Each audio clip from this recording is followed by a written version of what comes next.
Hey, what's up? It's Rashad. Tonio, this is the year in review for all things that are not MCU and Star Wars.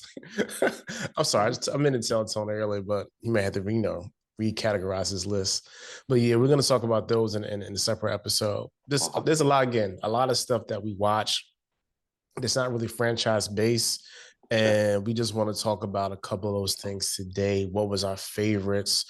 What was some standouts? And maybe a flop or two. You know what I'm saying? That's all. Or three, 4, 5, 6. I'm sorry. Go ahead. I'm going to go through shows first because that's going to be the quickest. Yes, it is. All right. And out of the shows that I'm just going to list all the shows I watched this year. Okay. All right. Out of all the shows I watched this year that came out this year as well. I watched The Last of Us, Gen V, Blue Eye Samurai, Succession Season 4, and I'll be finishing up Monarch Legacy and Monsters. Okay. Technically, that came out this year. I'm still I'm behind. I need to watch Blue Eye Samurai, and I need to watch Gen V. I had to go back and see when did this show come out. And this actually came out like at the end of 2022, but I don't care. I'm gonna put it up here anyway because I like the show, and I don't even know if we talked about it. Interview with a Vampire. I think we did, but we did. That was on our own. Okay, that was our last. Okay, cool. Yeah. All right, but okay. So The Last of Us, Succession 4. We're not counting the Marvel and Star Wars stuff, right? Or we're not. Okay. Show called Dark Side of the Ring. Oh, okay. Dark Side of the Ring. I really didn't watch a new show. A lot of shows, I repeated a lot of old shows. Yeah. Recapped a lot of old shows. Because I went back and looked and like, there's a lot of stuff that came out. There's a lot of stuff that I really wasn't interested in. Yeah. And watching. Yeah. But yeah. Aside from like the normal Marvel and Star Wars fair that of course we, Calrissian Kids and MC Collective. Make sure you join this podcast on YouTube. That we always review. This other stuff that like really was like, okay, let me just lock in and see what else we're gonna watch. But yeah, okay. So I don't have a top 5 for okay. I don't either because I don't have enough. All right, I give you my top 3. Okay, that's cool. And this is hard. You know what I'm saying? Like between. So are you going from 3 to 1? Okay. Yeah, 3 to 1. To be honest, man, like 3 and 2 can flip flop depending on how I feel that day. Okay. And that's gonna be, I'm gonna say Blue Eye Samurai 3 and Succession Season 4 number 2. Okay. Okay, so I'm not gonna spoil Blue Eye Samurai for you because you haven't watched it. But the basis of the show is essentially this is like feudal Japan, and this is right around a time where guns and gunpowder just got invented. Okay. And there's this samurai trying to find this person who is illegally putting guns and gunpowder in, like shipping guns and gunpowder into Japan. Okay. That's like a very simple plot. And I mean, and this is Netflix too. I just want to let Netflix know if you guys are listening. You guys dump a lot of stuff on that to watch. And y'all be hit or miss a lot. I mean, more miss than hits because y'all got to keep content pumping. But y'all got to let people with good stories make the content. And Blue Eye Samurai, I'm pretty sure it's a Japanese lady and a white dude who wrote that or co-wrote it. And it's good. Animation is good. A lot of people have told me that. Some people in my job, it was like, Tony, you've got to see Blue Eye Samurai. And I was like, definitely. Very surprised. First episode, I was like, oh, okay, I'll keep on watching. Yeah, so that we both could talk about Succession Season 4. Like we were late to this. We were late to Succession. You know what I'm saying? And we straight up binged it like it was. We binged it like in a month, like less than a month. We binged that up into going into Season 4. And when I mean these white folks is crazy, man.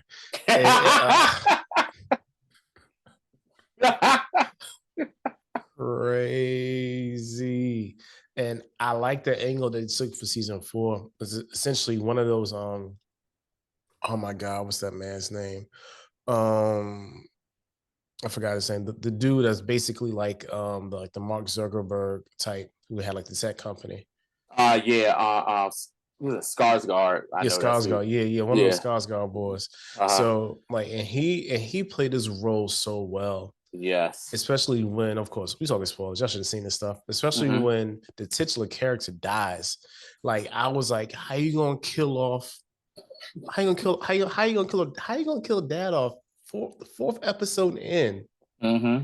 in a 10 season, in a 10 show episode, And 10 show series. you didn't even see him in that episode. Nah. So the actor that portrayed him, his final episode was episode 3. Yeah, Brian Cox, man. Brian Cox, yeah. And I mean, like, just the and watching that, and of course, you already being in media as a profession. Mm-hmm. I know you're like, man, like this the willings and dealings and how corporations play a part into how media gets disseminated.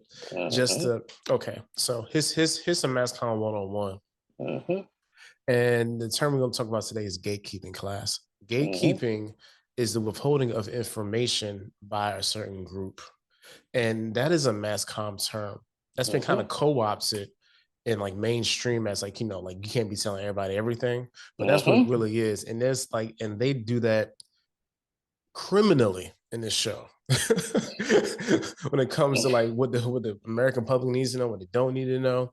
Even Man, if the FCC is in this world and they find out, all of them going to jail, yo, for real. Shutting the whole thing down because their company is essentially Fox News plus Disney. Mm-hmm. It's put together. Man, they had like parks and cruise ships, and they also have like conservative news. I'm like, yo, this is a lot of stuff going on in one company, man. And the way how all this stuff comes back. And like, shout out to the cousin character, my favorite character in the whole show. Hey man, you think something's gonna happen to me? It's gonna be me. Failing upwards hilariously, man. Like that, yeah, it's so much stuff, man. And and of course, like the core unit, like the two brothers and a sister. Mm-hmm. Yo, man, they just was trying their best to be cutthroat against each other, man. And it was crazy, man. It was crazy because it also made it seem like, yo, these guys are actually going to come together at the end. Psych. So, yeah, I have a feeling both of us are going to say the same show for number one. I really have a feeling we're going to do that. So, can I just go with my 2 and 3? Go ahead. Okay. So before we do that, I realized, hey, it was a few more shows that I did watch or whatever, just going back and thinking. So I'll also, besides the ones I did say, also, don't judge me on this, Rashad. Queen Charlotte from Netflix, the Bridgerton spinoff. No judgment. Saw that. Also, White Lotus. I got put on the White Lotus through my coworkers, and kind of glad I did because the show was actually, funny as hell. Funny as hell with that. So, all right, let me go ahead and give you my 2 and 3. Okay, coming in at number 3. This is dear to me. Dark Side of the Ring. Dark Side of the Ring is a show that comes on Vice, and it's every week was an episode about. It's basically about the behind the scenes stuff that happens in wrestling, like the murders. Oh, I remember that. Yeah, that's like a docuseries, right? Yeah, right. Yeah, like this season they just did was like really, really, really, really good. Every season they've had like has been really good. They had episodes that talked about about the murder suicide with Chris Benoit and his family. They've done episodes about the death leading up to Owen Hart, death of Bruiser Brody. Also, like how certain companies was called the plane ride from hell. The WWE, like people that are wrestling fans, they know about the plane ride from hell and stuff like that. But those guys, the Dark Side of the Ring, have done such a great job in getting these documentaries together, these mini documentaries together. It's like an hour-long episodes, and then they're pulling from people who were actually a part of it and people who are behind the scenes and stuff like that.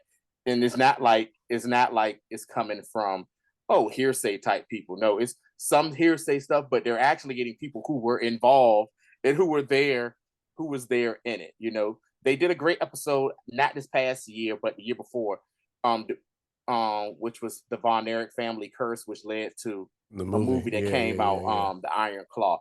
So Dark Side of the Ring is my third because I always every Wednesday I made sure every Wednesday morning because it came on Tuesday night at work late. I made sure I watched episodes with anticipation to see like what happened in a lot of these crazy episodes or whatever. Ain't that where we get the Vince McMahon meme? He was like this. No, he's never done one. No. Where's that meme from? Like, where is that from? You see that interview? I you know what I'm talking about, right? Yeah, I know what you're talking about. I have no idea. He's talking to the lady, and he's just like, okay. If I'm not mistaken, I think that might be from a WWE special. Joe, that's funny, man. I'm sorry. A WWE special show or whatever. All right, so that's my number 3. Coming in at number 2 for me, Succession season 4. I mean, we just finished talking about it. The show was so good. Like I said, like you said, Rashad, we came in late on the scene with the show, and I told Rashad, I was like, "Yo, this show needs to be called Crazy Rich White People," because it's like the problems that they had are what crazy rich white people have go through. Even like regular white folk don't deal with these type of problems they have. Black folks, we definitely don't really deal with these type of problems they have. There's probably a show they can make called Crazy Rich Black Folk that they have some stuff like that too. But these people here are so cutthroat. The father just basically putting all his children against against each other. You got the one kid. You got the oldest kid who's like completely aloof, don't want to be part of that empire. He's trying to be president. Everyone's like, dude, get out of here. And then you got like the second oldest who's being groomed for this, and he just felt slighted by his father at every turn. Then you got who's the next oldest? You had Roman, Kieran Culkin, aka Macaulay Culkin's little brother, who's in it, who's just like the quintessential rich asshole, rich asshole dude. And then the daughter who feels says she's like, hey, basically, if I had a penis, I would be the perfect person to run this type thing, and always backstabbing. And then her husband, who's like the most A1 throughout the entire series, he was the most A1 idiot, but he kind of lands on top a little bit as well by the by the end of it. But yes, great show, Succession season 4. So those are like my 2 and 3. You already know what number 1 is. We all know what number 1 is. The first one, Last of Us. The Last of Us on HBO. Yes. I just gotta say, I wasn't ready. And man, like this show, I don't use this word a lot. It was, dare I say, riveting. You know what I'm saying? Like it was so good on so many levels. And what's crazy is, I'm a semi gamer, but I mainly play like, the sports games, and I play a RPG like Spider-Man, stuff like that. Rashad's not really into gaming like that. We knew what this show was about. We went into it like, okay, based off a game, kind of zombie-ish, post-apocalyptic. Let's just see. We took it for what it was. You had some people who were fanboys of the game, like, oh, you can do it. I don't care. This show right here for me filled the void that The Walking Dead left years ago when The Walking Dead completely went a U-turn and completely lost so many people. And it got to a point where I ended up watching like the final season of The Walking Dead basically as hate watching, just to see how this is going to basically, let's see how this trash is going to end, or you know what I'm saying, or whatever. And it really was no ending to it. But this show right here was great. I have a coworker who I was like, hey, you should see this show. And she's like, no, she saw an episode of one of the clickers, and she said, absolutely not. I can't. That's just disgusting. And I had to explain, and I'm explaining to her like, hey, you barely see the clickers, aka zombies or whatever, in this series. You Like really don't. what? How many episodes was it, Rashad? Like 8? It was 8 or 10? Yeah, I'll check. How many episodes it was? Literally, I can honestly say each episode is roughly an hour.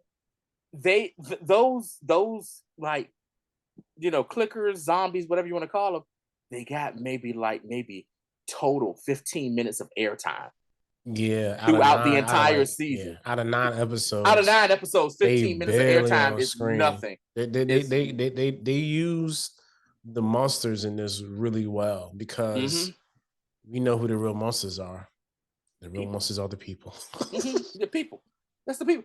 And that was a thing too, like kind of like with when The Walking Dead first started. Yes, the zombies, the walkers, aka were were a problem, but what happens when you have the fall of man? Men, saying people start to let you know how trash they really are, or how trash they really are, or good people actually have to become trash to survive. Yeah, And this is exactly what happened on that's this really show. that is very true. And like just the following, you know what I'm saying, like Pedro Pascal and, Everyone's and favorite dad. what's it, and Betty Ramsey? What's the girl's name? Um, Something like that. Either way, like yeah. following them throughout the series and watching their relationship, how just develop because he was jaded and turned off. He didn't really want to give anybody his heart for real. He had a little thing on the side that he kind of cared for, but he was really non-committal, even with her. They had more of like a business relationship, Mm-hmm. you know, and even just seeing how the little like settlements, like you had like Atlanta and Boston, like Kansas City, and Mm-hmm. how they were running these whole little settlements within like a city and selling everybody out, and Bella how Ramsey. yeah, Bella Mm-hmm. Ramsey, and how they would transport stuff and things like they were still having like like drug running and the whole nine. It was just real interesting to see how that whole thing still works. That was funny too. The fact that we were just like, well, we realized that drugs still matter, even in post-apocalyptic, in a post-apocalyptic I mean, world. think about it, even in the pandemic, alcohol store, ABC store said open in VA. You know what Yeah. I'm saying? We ain't shut that down. Mm-hmm. So yeah, man. Like by far, this Yeah. show looks it looked the best. Mm-hmm. Had the best script. Mm-hmm. It had an amazing set of actors and actresses who came through for this show as well. They had a Mm-hmm. lot of character actors that played on this show too. That pop up in a lot of things that we watch from time to time. Like, oh, that's so and so from that. Like they had Mm-hmm. the girl, like one of the girls from Queen Sugar, another show is for own. She Yeah. was in it. I'm like, oh snap! So like they was really, I feel like they really did like a good job of casting as well. She also, and the same young ladies, because she also was in, there's another show that was a favorite of mine back in the day, True Blood. Yeah, Mm-hmm. very much so. Yeah, so Yeah. Last of Us, man. Also, Tony, I got people still coming through and liking a post that I made from The Last of Us from like back in like January on TikTok. See? Yeah, So man. that don't still get played today. When I talk, like the whole like hive mind theory we just threw out there, not knowing Mm-hmm. anything that may or may not still be true. I don't know, but like we Mm-hmm. still let's see. But yeah, people still coming back to it though. Question: have they said whether or not it's going to be a season 2? Because I know they said that. Okay, I just want to make It sure is, but writer that strike, we actor not. strike, Yeah, we not HBO do. yeah, it probably will come out like 2026. Right. So okay, cool. So your top 3 once again were. Blue Eye Samurai, Succession Mhm. season 4, and The Last of Us. And mine would be The Dark Side of the Ring, Succession 4, and The Last of Us. Last of Us. Yes. All right, let's get to Cool. some movies. I watched a crap load of movies this year, yo. Yeah, I did too, man. So I was telling Rashad right before we started, like, we were supposed to record the day before, but adult stuff happens. I actually had to go back and I had to look at all the movies that released this past year, and I had to write down each movie I saw. I think total I have maybe 25, maybe 30 movies. Damn, y'all did me crazy. And new movies this year? Yeah, these are new movies this year. Wow. Yeah, I ain't watched Yeah. that many new movies. I watched a lot, but I ain't watched. Yeah, all right. Okay. So just list your movies. Okay. Oh, the movies that I seen. Just list them all. Okay, here we go. Super Mario Brothers. Saw it. Okay. I gotta list it because I know it's, even though it's a Marvel, we're gonna talk about it eventually. Guardians of the Galaxy Saw it. 3, Oppenheimer, Saw it. um, Barbie, Didn't see it. uh, Into the Spider-Verse, Saw it. Little Mermaid, No. Mission Impossible: Dark Reckoning, Yes. Ant-Man and the Wasp: Quantumania, Yep. You People, Nope. Creed 3, Nope. White Men Can't Jump, Definitely not. Transformers: Rise of the Beast. Yes. All right, Flash, Yeah. Indiana Jones: The Dial of Destiny, Nope. They Clone Tyrone, Definitely. The Marvels, Yeah. Hunger Games: Ballad of Songbirds and Snakes, Negative. Leave the World Behind. No. Okay, Rebel Moon. Yeah. Yeah, and the last movie I just saw, Iron Claw. All right. So Mhm. Fast X, Mario Okay. Brothers, Extraction 2, Mm-hmm. The Gray Man, Mm-hmm. Transformers Rise of the Beast, Mm-hmm. They Clone Tyrone, Mm-hmm. Heart of Stone, Mission Impossible: Dead Reckoning, Oppenheimer, Blue Beetle, Godzilla -1, Rebel Moon, and The Creator. Okay. All right, so you want to go top five or top three? Which how you want to do it? What you, all right. So you said we not going to include. Okay. We can get back to the MCU stuff later. I'm gonna give one honorable mention and then my top three. All right, that worked. Okay. So my honorable mention. This is hard, yo. My honorable mention. They Clone Tyrone. Uh, we both saw this movie. I have a feeling, Rashad, this may be in yours, in your one of your tops. Definitely. Me and Rashad are like, I felt They Clone Tyrone was excellent. Just an excellent movie. Had meaning to it. And shout out to the clone Jamie Foxx. It's not the clone version.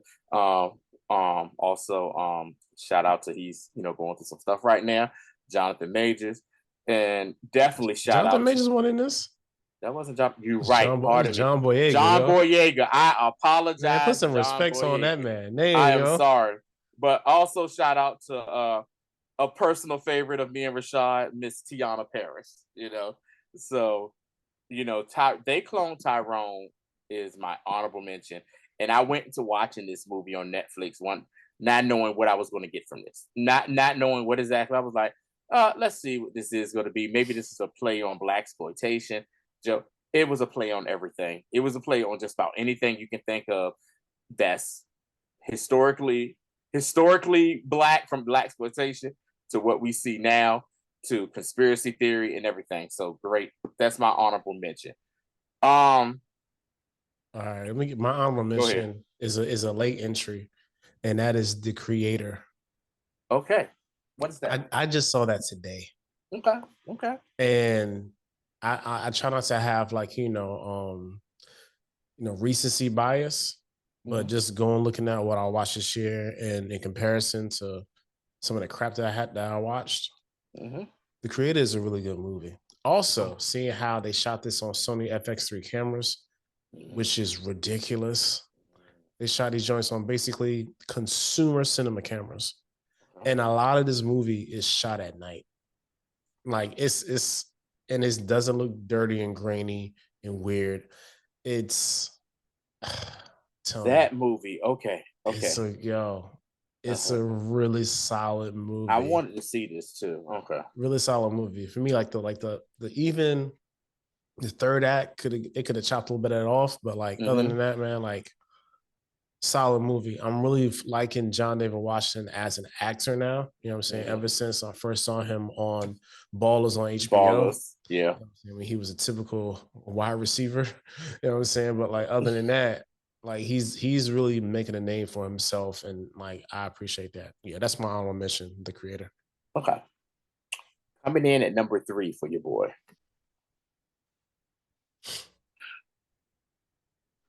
Leave the World Behind. Oh, Let me tell you something.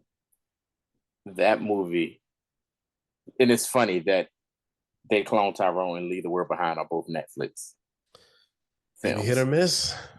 Um, Leave the World Behind was so good. Also, shout out to the Barack and Michelle Obama as they were executive producers on this or whatever. Interesting. The movie was great. It has a great cast. It stars Ethan Hawke, Julia Roberts, Kevin Bacon, Mahershala Ali, and I can't think of his daughter's name in the thing right now. She's kind of still new in the business, but those 4 names I just said right there Are enough. are enough. Um, this is based off of a book, and and I saw trailers for this and was like, "Oh, what is this about?" Who? But good God Almighty, this movie touches another movie that touches on so many things about New World Order, dealing with technology, you know, the fall of man almost, how we as humans or people handle things in crisis situations. It is just an overall good movie. Rashad, I definitely think you would like it. Um Even Joe Button on his podcast talked about how much he liked it. The ending for some people was a little confusing, but I completely got the ending of the movie. And yeah, Leave the World Behind. Definitely a very good movie. You remember the Bird Box craze when Bird Box Yeah, came out? yeah, I do. Kind of along those lines, but not really. Cool. I'll probably give it a watch before I go Yeah, back to work. But yeah, yeah, that's yeah. I've been hearing a lot about it. I just forgot. yeah. Nah, It's so all good. So that's number my 3. 3, Mm-hmm. man, this is difficult as well. Um, all right. So I had to I really struggled with this Mm-hmm. because creator kind of messed me up. I was like, gosh, I could put this in at like number 3. Mm-hmm. But my number 3 movie has to be Godzilla minus one. Mm. Ah, Tony. If this What is is that? still Is that on streaming now? Or did you see it in the theater? in the theaters, Okay. they extended the run. I'm not sure if it's still in theaters here in the Okay. US, but they extended the run. And I was glad I saw it, man. Like when I Before you mean, go, the first time I heard about this movie was literally 2 weeks ago. One of my coworkers, she had a Godzilla shirt on. I said, "Love the Godzilla shirt," and she says, "Have you seen the new Godzilla movie?" I drew a blank. I was like, "You talking about Godzilla versus Kong? Godzilla X Kong?" She said, "No, Godzilla, minus one." And I was like, "No," and she told me, "Check it out." And I said, "Okay, cool. I'm gonna check it out. I do want to see it, but go ahead." it's so good. Hmm. Like the way that they, like I said, like the way that they blended CGI and practical effects in this movie, Hmm. phenomenal. Like they made this movie on the cheap. You know what I'm Really? saying? And it's weird because this feels like a if I was to give me the most modernistic version of those old Japanese Godzilla movies, this would be Hmm. what it is. You know what I'm saying? If I had to, do Hmm. a retro mod of an old Japanese Godzilla movie, this what Godzilla minus one is, with the addition of having actual human characters with arcs and meaning and emotion and Nice. feeling. You don't really get that out of a lot of Godzilla movies. Like, Right. Godzilla, and then boom, people just get stepped on.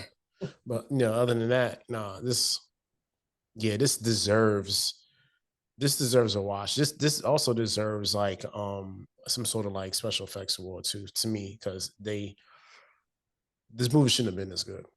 All right. Okay. What's your number 2? So number 1 and 2 for me, are possibly interchangeable. And I had to look at it two different ways. I had to look at it as the movie I had the most fun with, and then the movie that I just loved. I liked how it was shot and how everything was done. So I'm gonna have to go with the movie that I had the most fun with. Okay.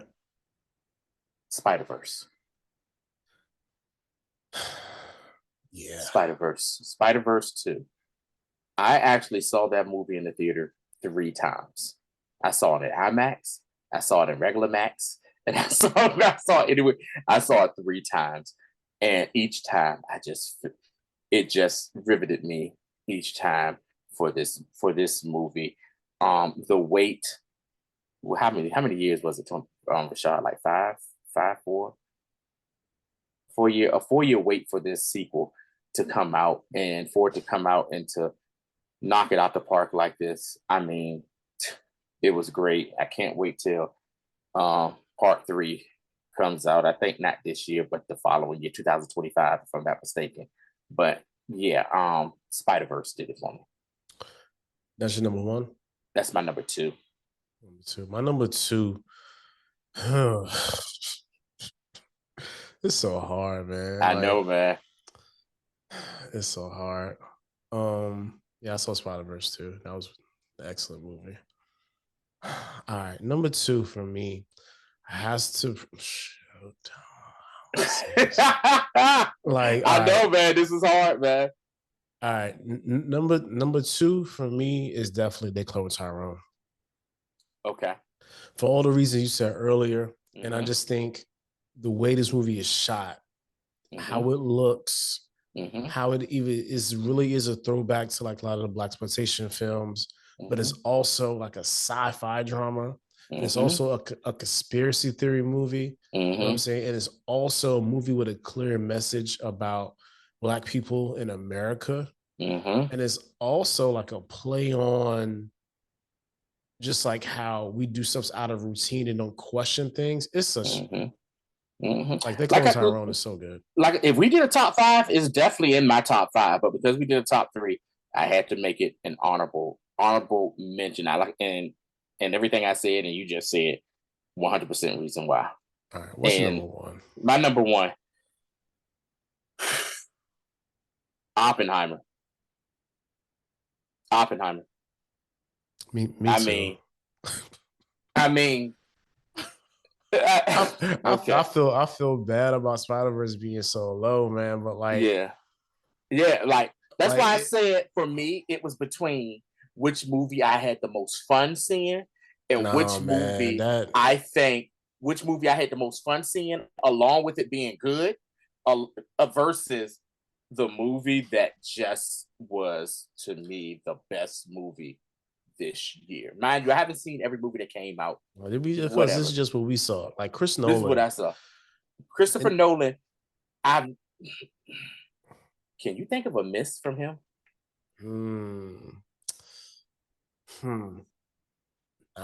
Not even that. But yeah, maybe 1914. We don't really care for that one a whole lot. Yeah. But even like the way that he can write essentially like a fictitious documentary about a man and still use his style of writing in the movie, and it makes sense in the end. You know what I'm saying? Like we heard about Oppenheimer and the whole Manhattan Project just very sparsely, but the way he was able to interweave a Senate hearing, you know what I'm saying, into all of this, and then you know what I'm saying, like